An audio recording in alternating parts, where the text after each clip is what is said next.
Wait. All right, go. Hey, welcome back to the video. We're gonna be looking at the behind the scenes for House of the Dragon. Indeed. And it's behind the scenes for House of the Dragon. They came out with a really cool 26-minute long House That Dragons Built behind the scenes for this week, which was awesome. I watched it. We're not going to watch it here. We're watching a shorter version. You scared me. You said 26 minutes long, and I'm like, wait a minute. Hold up. on. No. This was a different one. You should watch the one that's 26 minutes. It's on the Game of Thrones YouTube page. However, we're going to react to Driftmark. All right. Driftmark. So let's get into it. We'll talk about it throughout and at the end of the video. So stick around. Let's enjoy this together. Here we go. Corliss Collectibles.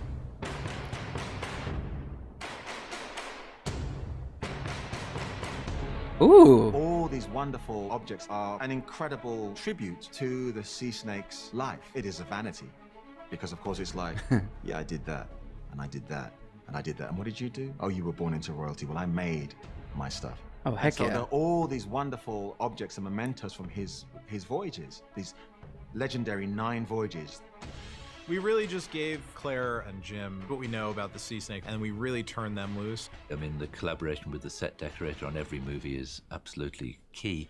And with Claire, it is very much a harmonious collaboration.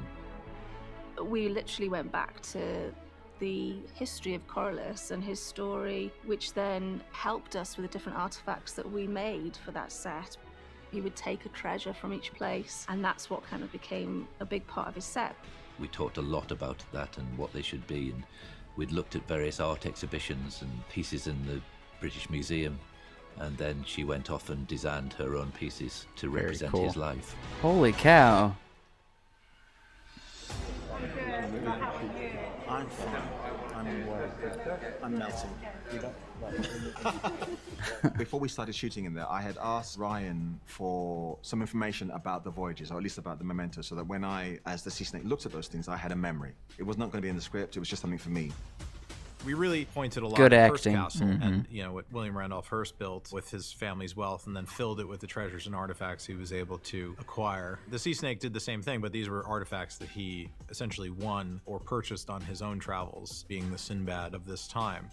I just want the camera to go through every single thing that is in that set. The detail is unbelievable. It's so beautiful. It's amazing. On the Hall of 9, we did some fantastic pieces for that. I think we're very lucky. I mean, we've got some very talented people in the workshop. The concepts coming and you look at some of them and you think, how the hell we're going to do that? And, you know, between the guys in there, we work out a formula. I mean, all sorts of weird and wonderful stuff, which we've never done before. So they're all very unique. I want to pause it. Okay, first off, this is immaculate. Yeah. Okay.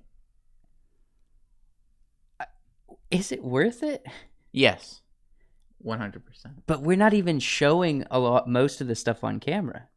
I think it's worth it. We get wide shots of the room where you don't even see what these things are. It has to feel lived in. And that's good. I'm just saying, like on these skulls, they have designs. You can't even barely see the skull. So why the designs? What makes it worth it is the fact that there are people who want to know what's on there. So that, so that when people are looking at this in the future, when fans are sifting through all this stuff, they can see an item and be like, what is that? I like that. I want to see that up close. And then people could be like, this is what it is. This is what it looks like. Okay. That's awesome for like geek out material. But what I'm saying is like that's valuable for then. Yeah. So getting the show made, this is a lot of groundwork. A lot of groundwork for something that's not really going to be appreciated until much later on. I think it's appreciated by the viewers. I think by the viewers, but until like a fan has the opportunity to hold one of these things when the show's done and gone, right?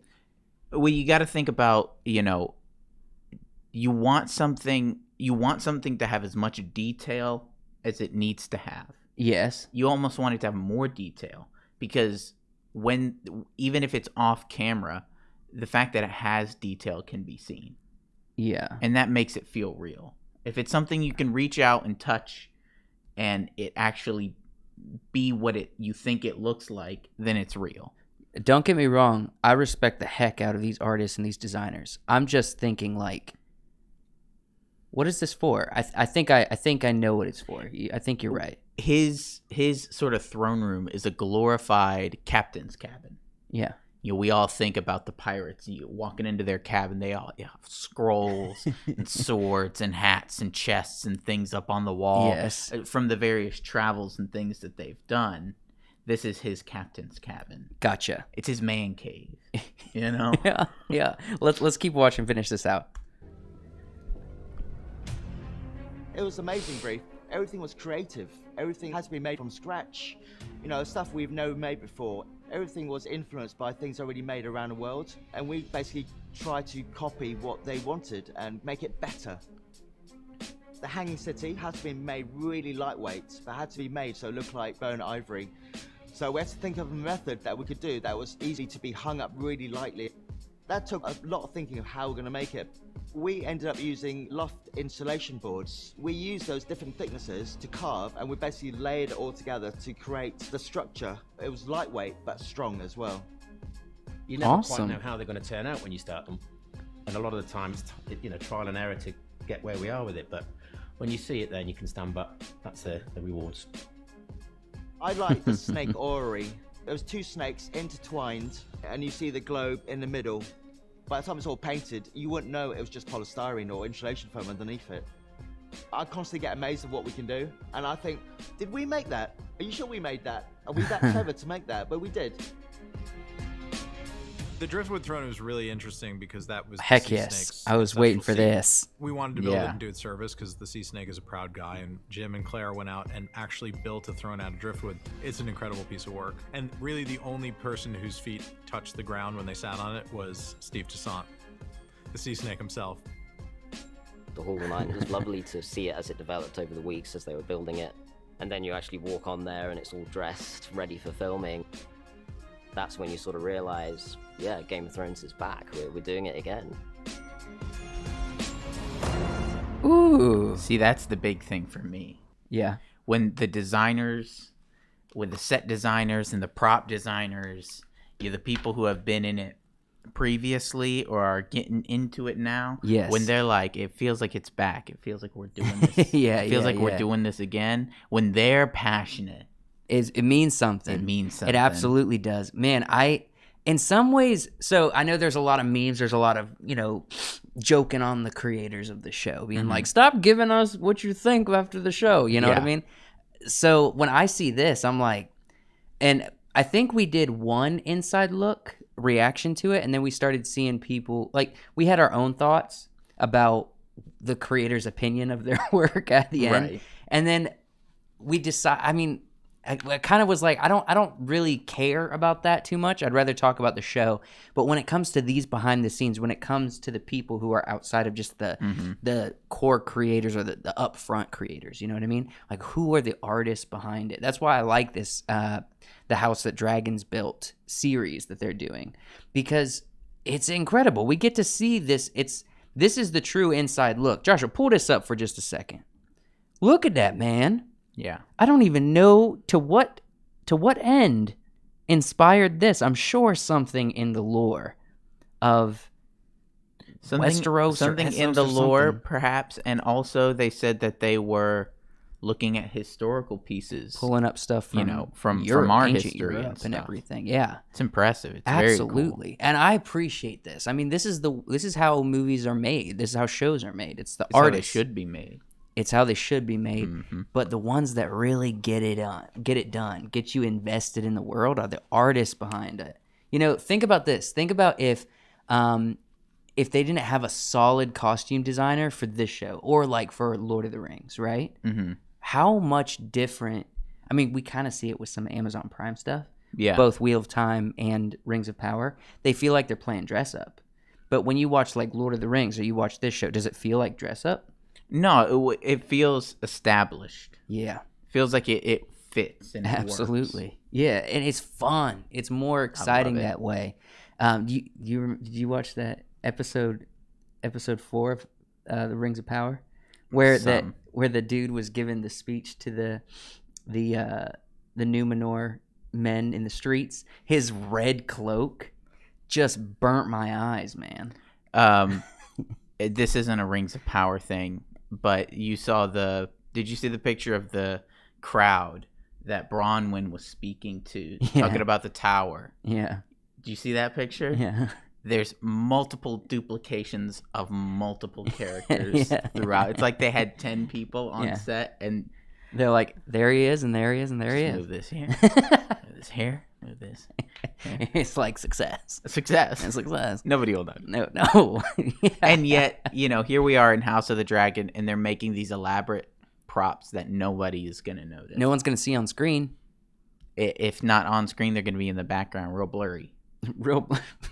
This is like when I saw this skull right here. This is what I was talking about. No one's ever going to see that unless they held it. But think about how much detail went into this. Yeah. This is like a month-long project. If me and you were like, let's design a cool skull with these designs that looks realistic as like a decor. Yeah. No one's going to see.